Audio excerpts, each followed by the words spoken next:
All right. Hi, everyone. Welcome to FitTRAC TV, episode 4. And today we have a special guest here, Coach Sarah Triolo.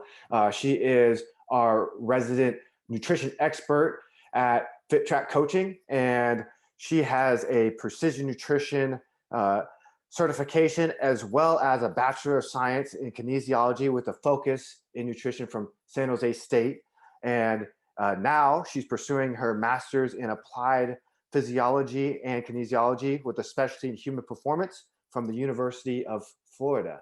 And in addition to all that, throughout the pandemic, she's been a full-time working mom as well as a full-time student. So she understands nutrition both from the standpoint of the textbook side of things and from the applied side of things. So she brings a mix of those into her nutrition coaching practice, and we're excited to have her here and share her knowledge with you.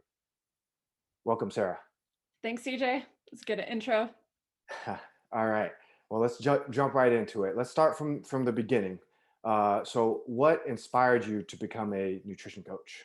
Um, so with my interest in kinesiology, which is, most people don't know what kinesiology is it's the study of the movement of the human body. And so as an athlete, as a runner, I became really interested in how I can improve my own athletic ability. So I decided to focus on nutrition a little bit because I do have some food allergies and I wanted to, it was a really, the nutrition aspect became personal.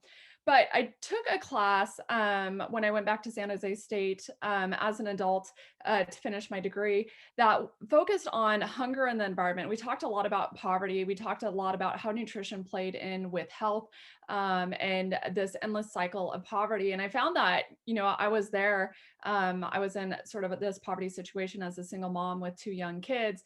And I really, really, felt the need that I wanted to help educate people because individuals who are stuck in this cycle of poverty, they work, they get sick. When they're sick, they can't work, and they continue to, eat healthy foods because they can't afford, great food that will keep them healthy. And so then they go to the hospital, then they're stuck with all these medical bills, and because they can't work, and it's just this endless cycle. And I really wanted to be able to educate people at a younger age, starting through middle school and high school, teach them how to eat properly, eat healthy, with like only a certain amount of budget that they can work with. And that's really how I got started. And it's still like that, internal need to continue to educate people. Great. So it sounds like you really enjoy helping people make nutrition work within their life, Yes. wherever they are in this spectrum, and find a way to, be a little bit healthier, improve a little bit. Yeah, yeah. I find that people often think that eating healthy, people think that it's really, really expensive. And there's actually, you can get all of your nutrients for a very little amount of money. And so that's what I try to get across, and how you can, seamlessly integrate that into your life without, doing like, a specialty like Blue Apron or Noom or anything like that. But everyone has access to that because it's a basic human need. It's a basic human right to be able to eat and have healthy food available. And so with that process that you take people through, what do you find most enjoyable about that when you come out on the other side? What do you find most enjoyable about the nutrition coaching process? So I love hearing, and it's not about weight loss. What I love hearing about is people say, wow, I now think about how I eat and I feel so much better. I've come to peace with my relationship with food. When people talk about food, people talk about, dieting and nutrition. It creates this high stress situation. And oftentimes we see people, doing these diets where they lose weight and then they gain the weight back because they're usually not sustainable. And so when people push all the dieting aside, they focus on their health, they focus on setting themselves as a priority and say, I've come to peace. I really enjoy eating, and this is how I can do it in a healthy way and still love food. And that's what I like to see more than anything. I don't care really about weight loss. I want people to feel better and, have more confidence and have a better relationship with food. Mhm. Great, awesome. And speaking of stress and the stress that goes into nutrition, and there's a lot of myths out there that I think add to that stress and cause people stress because they feel like these foods are evil, this, that. or the other. They feel like they can't eat certain categories, things they love. Uh, if there was one nutrition myth that you could make go away forever, what myth would you solve for everyone? So I think about this one all the time because there are so many, and it's out there in social media and it's out there in your face. But the one that, drives me crazy the most is that carbs are bad. I live off of carbs. I love carbs. And because that idea has been around, it's been around for so long. You can look back at even like the 60s and 70s where people started eliminating carbs, and you see in the 80s and 90s with the South Beach diet and that Atkins diet. And there is that initial weight loss, but carbs are so good for the body. It's a requirement for your body. And the idea of carbs, it's a very broad idea, but vegetables are carbohydrates, fruits are carbohydrates, and those fit into that really healthy category where you can incorporate carbs. But people do have that idea that, carbs include starches and breads, but whole grains are really, really good for your body. They have a lot of nutrients, they have a lot of vitamins, they have a lot of fiber, which is really needed to keep your body healthy. I wish that would go away so bad. I'm waiting for like someone to come up with something that says, here is that definitive, something that everyone believes all of a sudden that carbs are good. But I hear this with every single nutrition client. I see it posted on Facebook. I'm going to eliminate carbs this week. Carbs are bad. I'm trying to like cut back on my starches. But it's definitely a necessity. And I can tell you that 60 to 70% of my diet is carbs, and I love carbs. So. Awesome. What's your favorite carb? Um, I love pasta. I can pile up the pasta like no other person. I'm not very tall, but you see me with a bowl of pasta, I will take it out in probably like 2 minutes. Awesome. So a lot of things you've mentioned are kind of like against what people traditionally think a nutrition coach is. A lot of people think a nutrition coach is somebody that gives them a diet, forces them to stop eating all these things, forces them to stop eating carbs, um, and forces them to stick with this very strict plan. I know your approach, as we touched on here, is very different from that. Can you tell me more about your approach to nutrition coaching and how it's different? Yeah, so I think that, diet plans and meal plans have a place. I mean, they're really intended for individuals who severely need it, in like a life or death situation, or they're intended for elite athletes who are looking for, better performance or recovery. But for the general population, diet plans or meal plans are really not sustainable. They really, focus on, okay, you can only eat this, this, and this, or you can eat this at this time, you can only eat this at this time. And what that takes away is a lot of freedom and a lot of fun and really enjoying food. Food is, culturally, it's, what brings people together. Socially, it's what brings people together. Everyone has this commonality with food. And so the way I approach, uh, nutrition coaching is I want to be able to have people go to, a restaurant with their family for someone's birthday party and, have a piece of cake and enjoy it. Have some alcohol and enjoy it. It's okay to have that pizza. That's one of the first things that people will hear me say is, I eat pizza. It's okay to eat pizza. I eat ice cream. It's okay to eat ice cream. There's a way that you can do it. You can do it without overindulging. So you can have a little bit of that ice cream, and enjoy it because that's what you want. So I really work with people on being able to live life to the fullest, enjoying the food, the culture, the social events without having to stress about it, without having to think about it. There's so many weddings and birthday parties out there. If you're doing an intermittent, fasting diet where you cut off your food intake at 7 p.m., but dinner's not served till 8 p.m., and then there's wedding cake. Everyone else is eating, everyone else is enjoying the time, living in the moment, but you're sitting there thinking about food, saying, man, I wish I could eat that right now, but I can't. People who are doing meal plans, it's not in their meal plan to, eat cake at the end of the night or eat some ice cream or eat pizza. That's never included in their meal plan.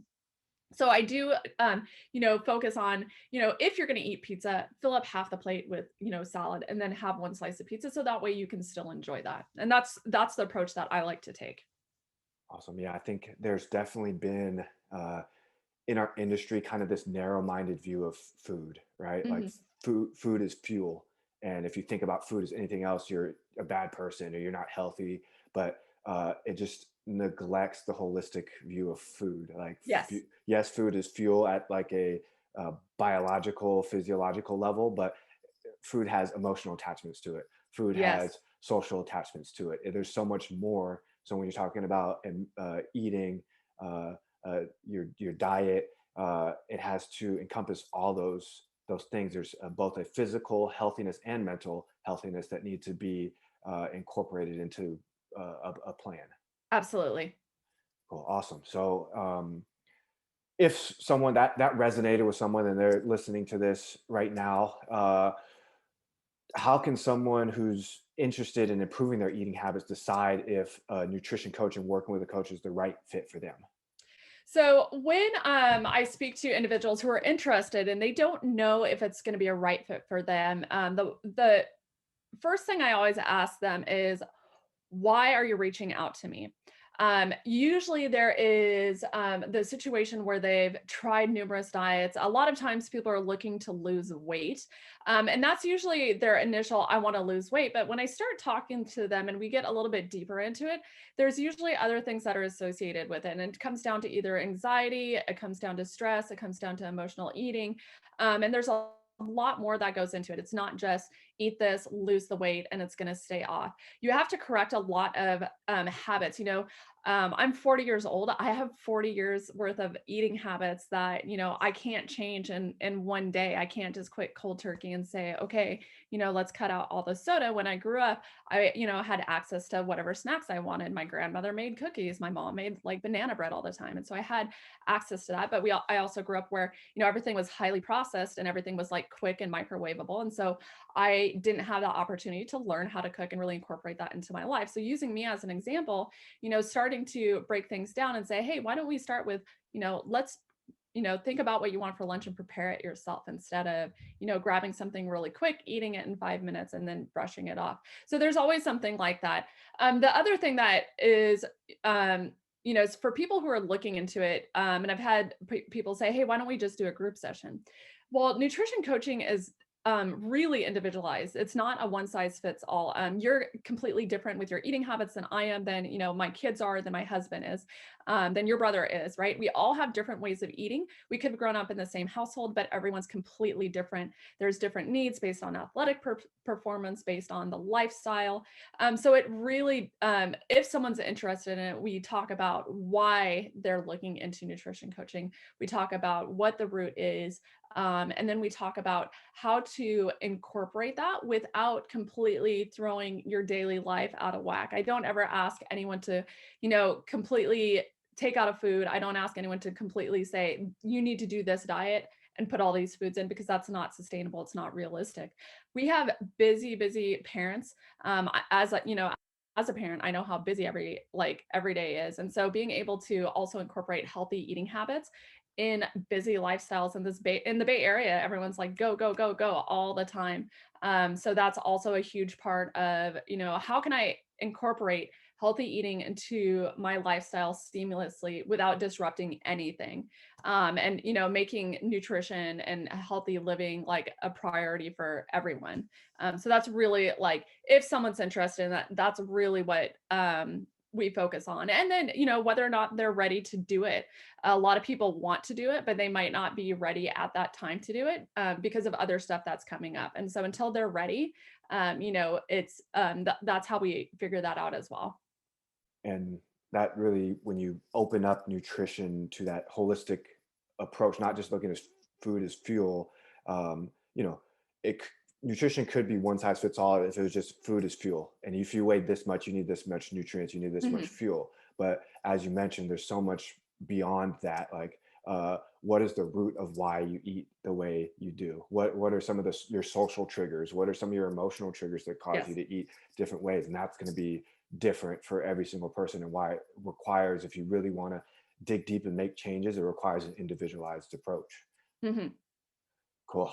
So a lot of people to get to this place where they're, they're thinking about making changes to their eating habits. Maybe they've had uh, a talk with their doctor and they need to change something. They're at that precipice of making changes, and uh, but they feel like they already know what to do, right? They're educated people, that they've maybe done a little bit of research on their own, but for some reason, all that information isn't translating to action for them. What do you tell these people in terms of why it's important for them to get a coach? So I do hear that a lot. I hear a lot of, I only need to lose 5 or 10 pounds. I already know what I need to do. I just need to do it. The one thing I always come back with is, why haven't you done it? You've been saying this for, 5, 10, 15, 20 years, but why haven't you done it? If it's that easy for you, why haven't you done it? A lot of times with nutrition coaching, I like to think of it as personal training. Each session is individualized for the needs of the client, or for the member. And so one person might need this, one person might need this. If you're looking to lose 5 or 10 pounds, you still need support. You still need to figure out how to incorporate that into your daily life, because a lot of times what people say is, I need to lose 5 or 10 pounds. I already know what I need to do. I just need to do it, but I can't do it because I'm busy. I haven't gotten around to it. And that's where, having that additional help and having that support, saying, hey, why don't we try this first? Let's see if we can get it in here. And that's really, going to either kickstart that. It's going to help with accountability, saying, hey, how is that going? And oftentimes, the last 5 to 10 pounds are the hardest to lose. As the heavier you are, the quicker that weight loss comes off. Your metabolism starts to slow down the more weight you lose. And so when it gets down to 5 or 10 pounds, it's not just, oh, I need to cut out this many calories for it. It's really taking a look at those habits.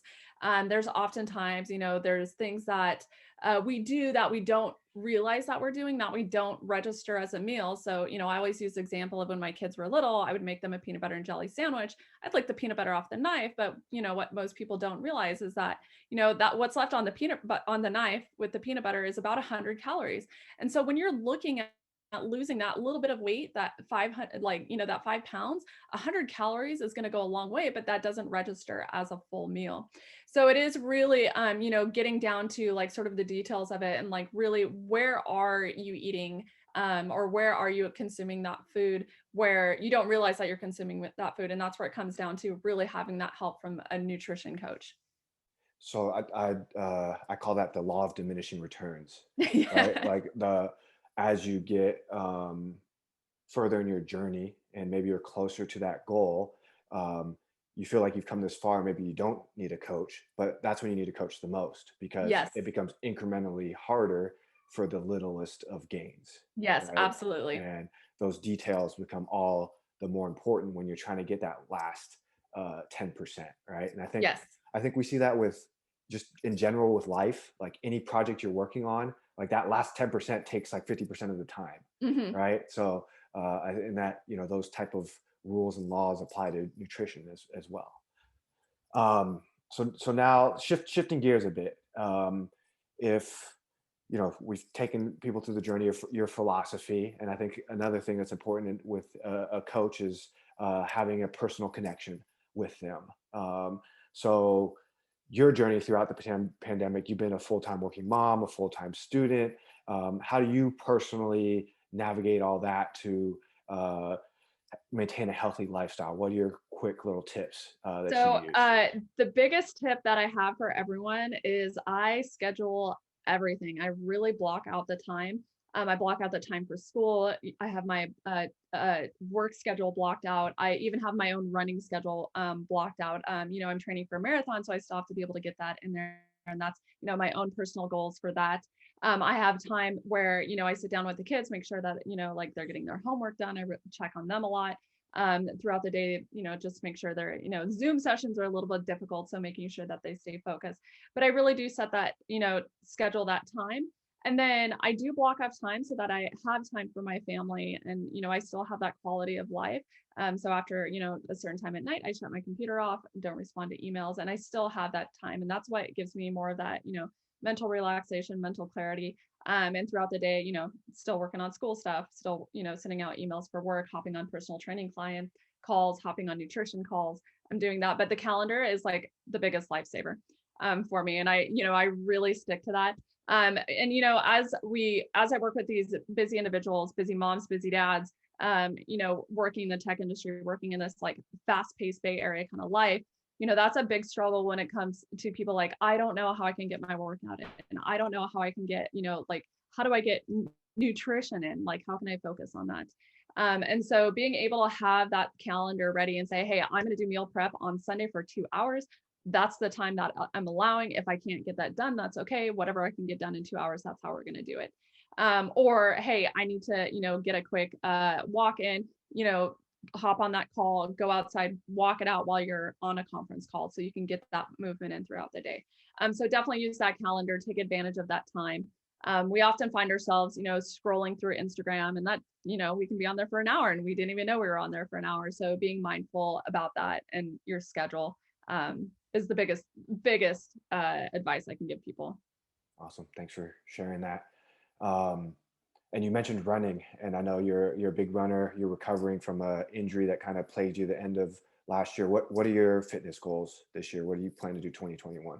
So it took me a long time to recover from that hamstring injury. And as a runner, it's really hard. Anyone who runs, that drive and that need to continue running. But I've started training for a marathon this year. Hopefully it's going to happen. All of the races were canceled last year. So I have a marathon set for June. So I just started training for that. Like I said, I schedule that into my calendar. So, I make sure I get those runs in and stay on top of my training. By the end of the year, I'm hoping to get in an ultra race. So if anyone's not familiar with an ultra race, it's usually a trail race.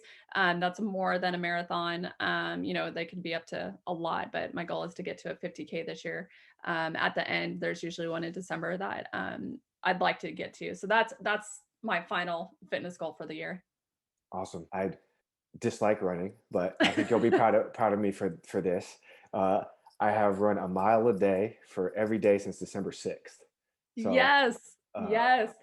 I think that, in 2019, I did a running streak. So I ran every day for a year with a minimum of a mile, so 365 days. And that was as a result of me feeling frustrated with my fitness, me spending too much time on social media, just like wasting time and not doing anything productive. And, I said, hey, if I can spend 20 minutes on Instagram, I know I'm a fast runner. I can run a mile in, less than 8 minutes. Why don't I just get my butt up, go run a mile in less than 8 minutes, and then I have my workout in for the day. exactly. Yep. And so people can do that. People forget about that. People forget about how quick you can get a workout in, and get that body moving. So, but awesome job. 1 mile a day. That's great. Keep it Yes. rolling. And so it kind of same inspiration as you mentioned. I had put on a like pandemic 10 because I haven't been playing basketball is a big part of my cardio. I still lift every day, but the pandemic 10 hit me and I was like, okay, just like you said, I could, it takes me, I'm not quite as fast as you. So like it's good. I give myself 10 minutes. I've gone from the average from above 10 to my average is now in the 8-minute Good. range. So I'm getting better, but it's just a matter of like, okay, this is 8 minutes of my day. I know I can get this done. So I dragged myself to do it. Okay. All right. And finishing up here, what is one interesting fact you like our audience to know about you? So I think one thing that most people don't know is that I have serious food allergies, serious enough they require EpiPens. One of them is to wheat, so that really eliminates everything. So, the whole gluten-free diet is a whole different thing for me. I get really frustrated with that. But that's a whole other trend that we can talk about later. And then I also have an allergy to casein, which is a protein, which, my body can't break down, which, being in the fitness industry, all you hear is, protein, protein, protein, you need protein. So when I talk about nutrition and people associate nutrition coaching with, I have to cut something out in order to do that. What am I going to eat? People think that there's nothing there for them to eat. Well, if I have to cut out wheat and I have to cut out protein, what is left for me to eat? But I managed to, still maintain that healthy eating with what I have available to me. And there's still plenty of food out there. So I think that people think that with nutrition, it's going to be really restrictive, but it's not. There's so many different ideas. You just have to be curious. You have to be creative with what's out there. There's a million recipes. We have this thing called the internet where you can type in just like, ingredients that you have. There's apps that you just type in what you have in your pantry or in your cabinet or your fridge, and it comes up with meals and recipes for you. So I think, like, I have that. I deal with it. I still eat carbs. There's gluten-free pasta out there. That's my way of eating pasta. There's gluten-free bread out there. It tastes horrible, so I stay away from that. Mainly because it's terrible. Um, but gluten-free pasta, I will pile that on. I like, just love carbs and I love food. So be creative, be curious. Um, you know, just go ahead with the food. Don't be afraid of food. I think it goes back to what we talked about in episode 1 was the not having the I can't mindset. It's how can I mindset, Yes. right? You have limitations, and you got around those limitations by, I think, how can I still have the foods I love, like pasta, uh, without irritating my allergies, right? Yes. So, Yes. it's just having that shift in mindset. So, awesome. Well, if some of our audience members would like to make that mind shift and they'd like to improve their relationship with food in a holistic manner, how can they connect with you and learn more about nutrition coaching? So there's a couple ways that anyone can reach out to me. One is through FitTRAC coaching, who I train with, who I coach nutrition with.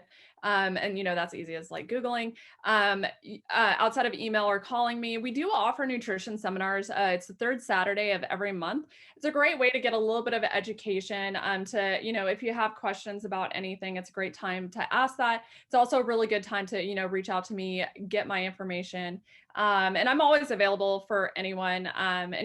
Even if you are curious about it and don't want to, you're like, hey, what is out there? Like, what do you offer as far as nutrition coaching? I'm more than happy to hop on calls with anyone. And, people have questions, say, hey, this is, my situation, or this is my situation. Like, do you think this is the right situation for me? And I will be honest, I will say, hey, I might not be able to help you, and I will refer you to someone, or say, yes, this is exactly what I love doing. Let's do it together. So the seminars are a great way, and reaching out through FitTRAC is also the best way. Awesome. So I will leave your email as well as a link to the next webinar you're hosting Yes. below this here. And well, that's all we have today. So thank you, Sarah, for your time. Appreciate you sharing all your knowledge. This was awesome. And thank you to all our audience for watching episode 4 of FitTRAC TV. And if you want to enjoy more of this high quality information from my coaching team, please subscribe, and share the channel with anyone that might be interested. All right. Thanks, Sarah. And Thank see you, you guys CJ. all next week.